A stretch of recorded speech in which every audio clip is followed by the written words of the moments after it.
I think moving on to what a trademark can provide in the sense of providing you with rights to object to the use by marks that are the same or similar, confusingly similar.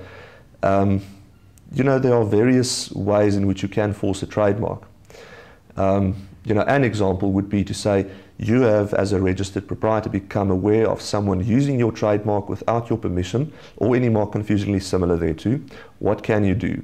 Now, by virtue of your registered rights, you can threaten such a party with trademark infringement proceedings.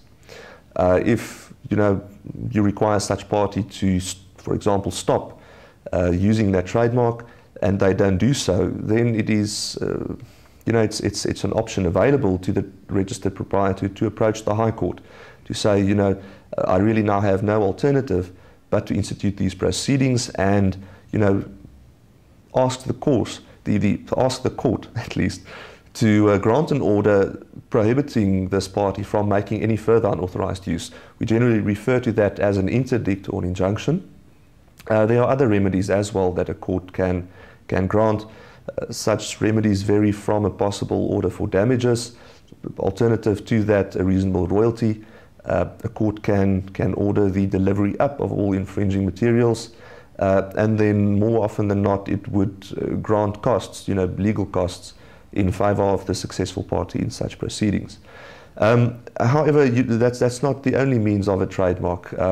There are, it occurs relatively often that company and close corporation names are registered, you know, that are in some way confusingly similar, perhaps in some cases even identical to trademarks that have been registered. Now, the reason for that is that the Register of Trademarks on the one hand and companies and close corporations on the other are two entirely separate and independent registers. The respective registrars do not necessarily look at each other's registers before they approve and accept and clear the use and the registration of names. So it can happen that names are registered that conflict with each other, and a registered proprietor of a trademark can, for example, lodge a name objection with the Registrar of Companies and Close Corporations against the incorporation of an enterprise that has a name that conflicts with the registered trademark.